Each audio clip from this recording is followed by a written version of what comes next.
All right, hey everyone out there in mandolin land, Mike Heading here, coming to you today with a little bluegrass mandolin lesson. I want to talk about how to find and create melodies. So I was just at a bluegrass festival this last weekend playing a lot of tunes that I didn't know, and I was teaching a little mandolin workshop, and a lot of the questions I was getting are, okay, I'm at this bluegrass festival jamming, people are throwing all these songs at me I've never heard before. How do I take a solo, or how do I quickly find the melody on a song I've never heard before?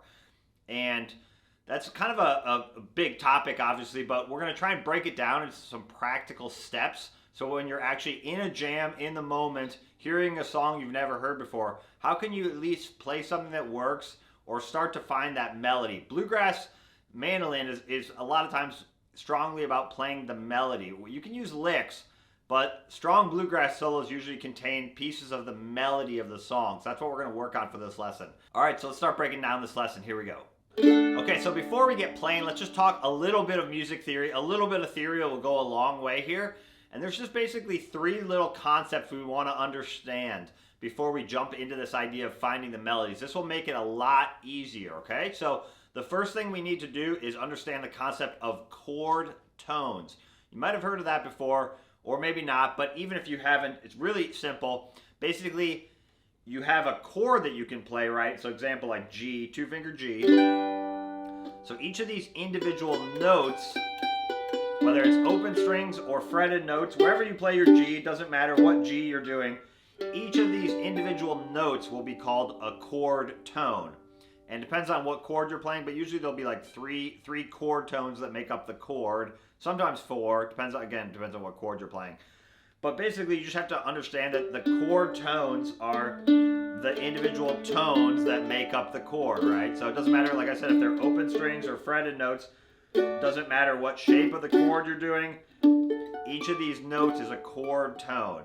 And the thing to remember about chord tones is they're very strong for melody because they're the notes that make up the chord, right? So it makes sense that those notes played individually would also be very strong connection to that overall chord you're playing, right? So that's the first one you got to know is chord tones, okay?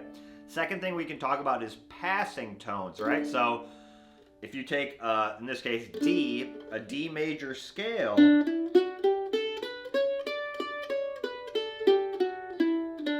that scale is contained of chord tones, like I said, the stronger notes.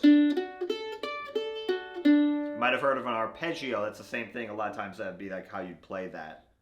So those are the chord tones. The other notes in the scale, right, those are the passing tones. So a lot of times when we're playing a scale, we're going from chord tones to passing tone to chord tone, passing tone, chord tone, passing tone, passing tone, chord tone. So you don't have to remember what every passing tone is right off the bat. Just remember that passing tones are the notes that are in the scale, but not chord tones. So it doesn't matter what scale you're doing or if you're doing minor, right? There's still chord tones within that and passing tones, right? So obviously it makes sense to think about that. The passing tones aren't going to be as strong as the chord tones. They're still going to be connected to the overall scale, but they're not as strongly connected to the chord that the band or the accompanist is playing as chord tones are, right? And then lastly, we have non-scale tones or outside notes, however you want to think about it, but basically the rest of the notes that don't fall into those first two categories, right? They're not chord tones and they're not passing tones. So if we're doing D major, for example,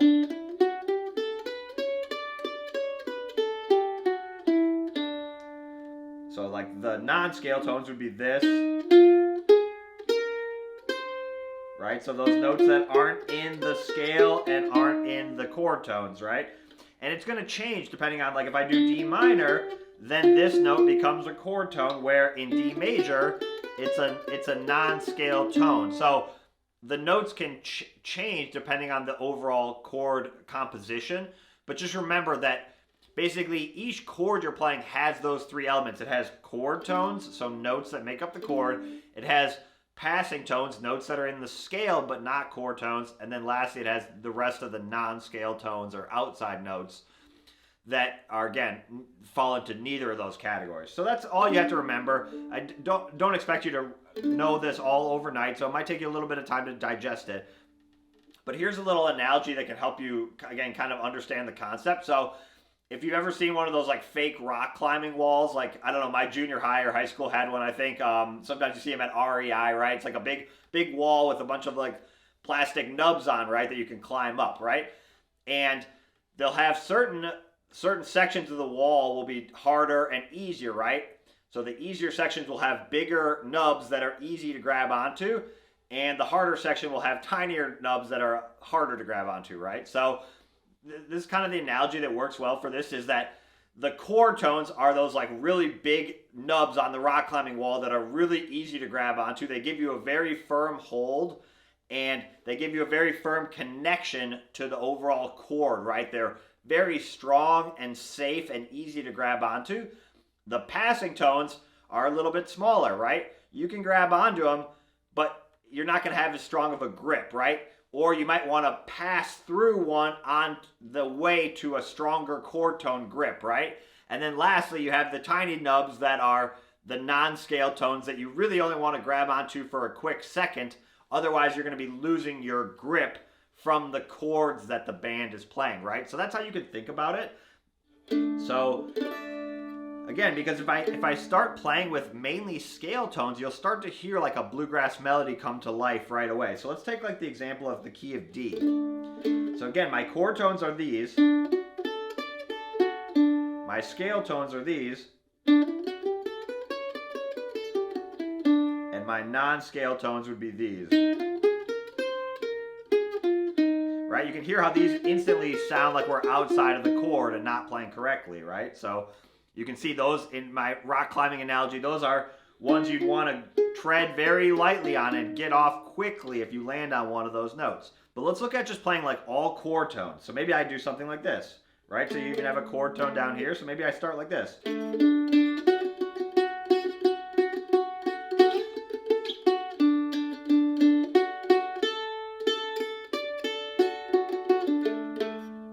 Not that interesting, but very safe, right? So I'm literally playing just chord tones. So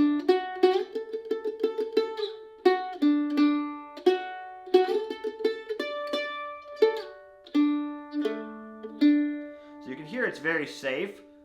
So, but you can also hear the downside of it is it's maybe not quite as interesting, right? So now what I'm going to do is I'll start adding some passing tones in between the chord tones, and watch how much this spices it up, and you'll start to hear it sounds more like a melody. I'm just going to stay on D for this section. So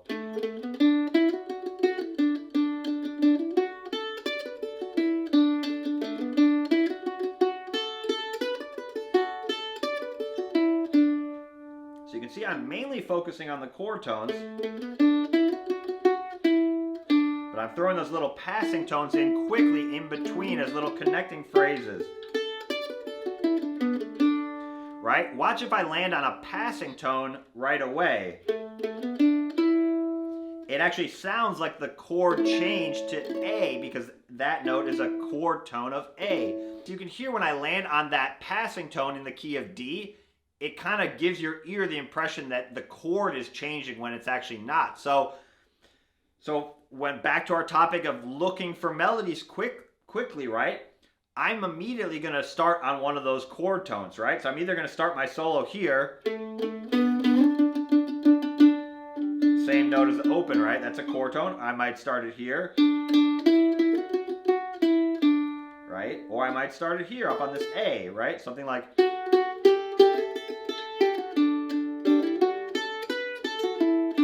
Or I might start it up here.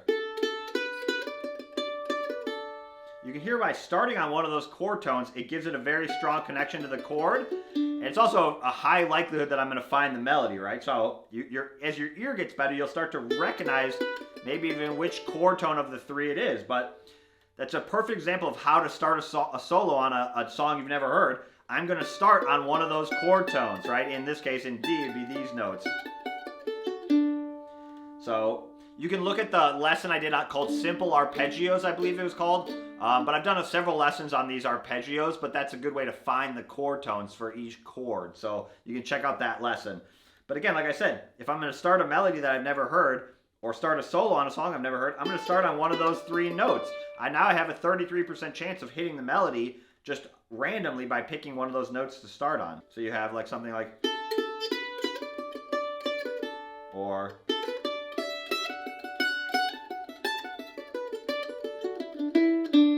that's a perfect example of using that concept of mainly playing chord tones and then throwing in little passing tones from the scale. So watch, now I'll add some non-scale tones. So perfect example, very simple, but it shows the concept, right? So if I did something like this. So I'm actually starting on a non-scale tone, which would sound very out, right? If I play that against a D major chord. But the thing there I'm doing is I'm landing on it for just a quick second and then immediately sliding into a chord tone. So if you take that idea of non-scale tones and you're only going to land on them quickly, you can use non-scale tones a lot more, right? Because if you just land on one, it sounds totally outside of the box. But if I kind of go through it quickly on my way to a stronger note, something like that, right? As a basic example. Now I actually have a lot more freedom to play notes outside of the scale.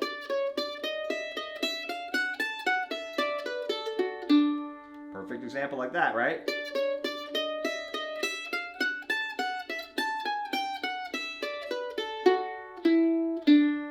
So I might play several notes in a row on a chord tone and then go non-scale tone, passing tone, non-scale tone, chord tone, right?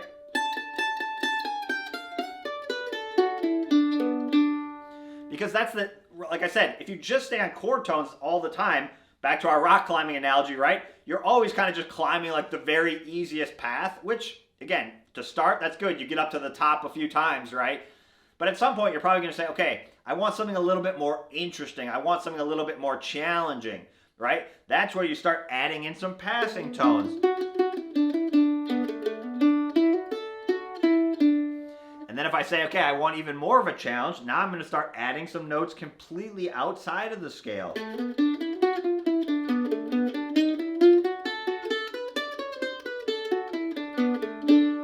But you can see if you throw those in at the appropriate time and always get back to a strong hold, like our rock climbing analogy, those outside of notes sound a lot less outside, and they appear to work a lot more. Where, like I said, if I just land on a non-scale tone and like play a bunch of them in a row, you can hear like how out there it doesn't sound good. But if I use it as a little connecting phrase to a strong note,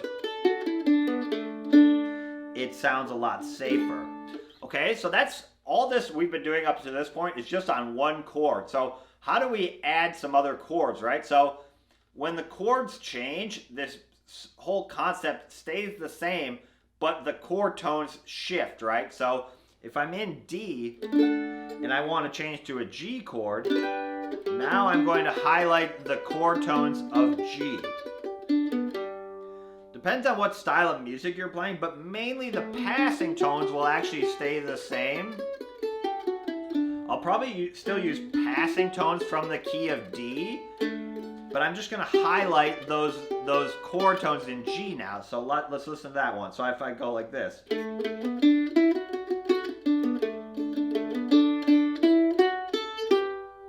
So right there I landed, and you can hear it. It sounds like you change chords, right?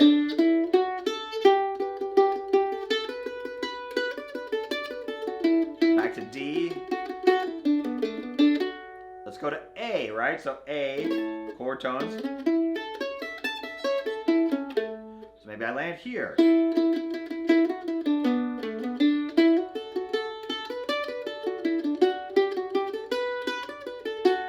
So a lick like that. You can hear it immediately sounds like we're changing chords there, like this.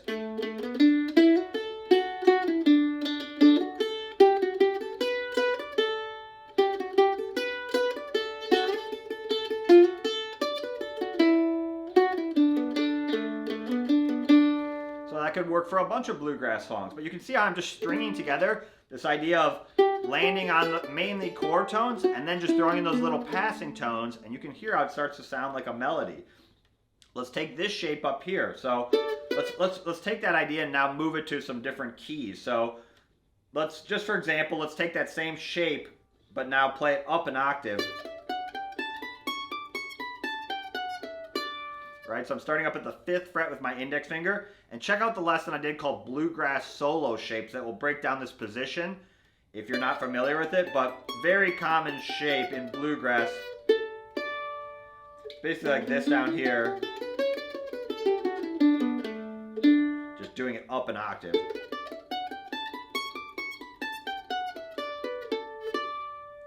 I'll break it down quick, but check out that lesson, Bluegrass Solo Shapes, because it'll go a lot more into detail. But basically, index finger 5th fret, middle finger 7th fret on the A string, ring finger 9, and then 10 with your pinky, and then you do that same thing up on the E string. And then below you've got 9, 7. So your chord tones are... So same idea, you could do something like...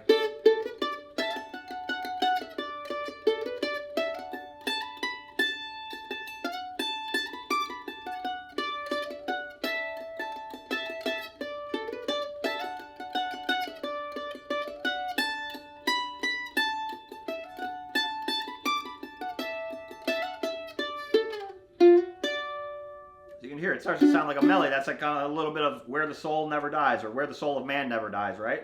We're just using that shape. Mainly chord tones, passing tone,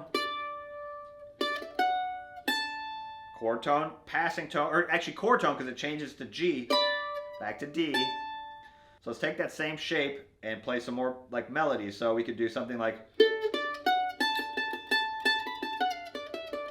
maybe go outside here.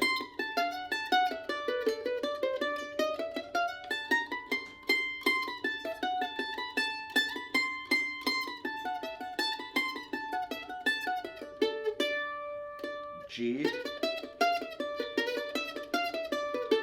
So it kind of, again, a combination of outside note, chord tone, outside note, passing tone. So just think about these little shapes, and as your ear gets better, you'll start to hear which ones are the chord tones, which ones are the passing tones, and then which ones are the completely outside notes. Remember, I'm kind of always going from an outside note quickly to an inside note. So just look where you can kind of start your melodies out of a shape like this, right? Let's take it down to E, for example, right? Down here. So let's take a basic melody like Will the Circle Be Unbroken or something like that, right?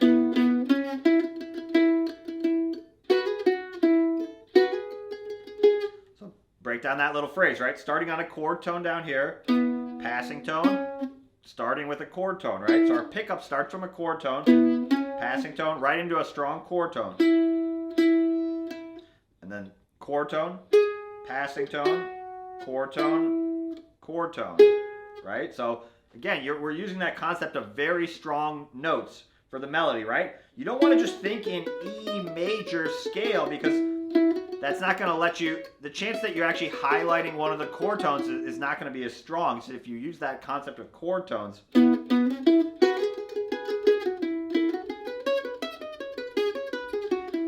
you're still using those other scale notes, but I found for me and for a lot of students, when they just think in terms of a scale, a lot of times they might be highlighting a note that's a passing tone, which, again, it doesn't have that strong connection to the chord, so it doesn't sound like you're soloing over the chord changes. It just sounds like you're like kind of randomly running scales, right? Which is what we don't want.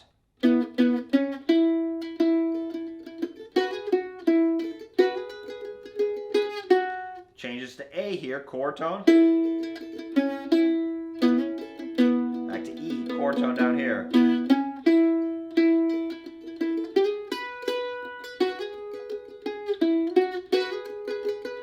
Changes chords here. Chord tone for B. Let's take that same kind of melody and now add some more passing tones.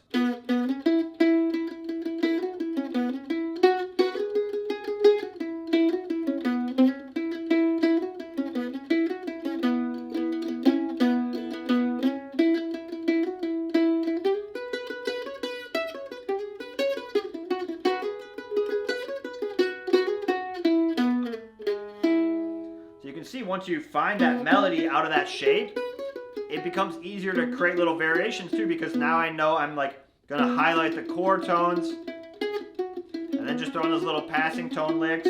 Maybe I go a little outside of the scale. Ultimately, that's gonna be your own personal preference on, you know, how close do you want to stay to the melody. Different mandolin players and different musicians disagree, right? Some people go far away from the melody right away. Some people stay really close to the melody. I found for bluegrass playing, staying closer to the melody usually is going to get you more response from your solo than just playing like a totally outside, you know, kind of lick-based solo. But again, try it and see what you like. So use this concept to your advantage when you're playing a song you've never heard. What's so great about this shape? Let's say you're in a jam, you don't even know what key. I mean, normally you want to ask what key the song is in, but let's say you didn't get it for whatever reason. You can literally just move this shape around. Okay, it's that, whatever that is, and then you have your chord tones. You can start playing a little solo.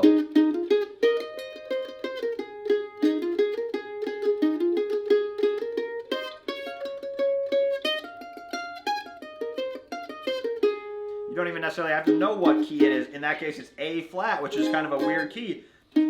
But if I just asked you to find a melody quickly in A flat, it'd probably be harder. Whereas if you can use this concept, you can start playing something that sounds like music in that key, because I'm really highlighting those chord tones, which is so powerful. So take this concept of chord tones, passing tones, and non-scale tones and use it to your advantage, right? If you're feeling unsure of the song, stay closer to the chord tones, right? If you're feeling like you've got the song, or it's a song you know really well, start throwing in some more passing tones or non-scale tones, right? It gives you like a dial you can dial up and down, right? If you want to stay really safe, just go to the chord tones, right? If you want to get out there, go to more non-scale tones. So this is a really helpful technique. Don't expect you to get it overnight, but I think it's really going to help you when you're in a jam session learning or taking a solo on a new song to not just play like scales, right? I know this is what I did. It's like I think like, okay, the song's in E major, so I'm just going to like run up and down an E major scale or something, or play some notes from an E major scale. And while technically, theory-wise, that is correct, it's not going to give you that melodic connection to the song that you're looking for, where highlighting the chord tones and then using passing tones to connect it, like we've been talking about, will do that, especially when you're playing bluegrass. All right, hopefully that gives you enough stuff to work on. Digest this slowly, right? I don't expect you to get all this at once. I threw a lot at you intentionally. But chew on this, digest it a little bit, and really start to think about this when you're at your next jam session, where the chord tones are, and definitely starting your solo on one of those chord tones is going to be really safe. And now it gives you a spot to start throwing in some of those passing tones. But like I said, usually you're connecting two chord tones with a passing tone. That's where those passing tones and non-scale tones come in. It's when you're connecting two chord tones that are further away together. All right, hopefully that helps you out. Good luck and keep picking. You got this.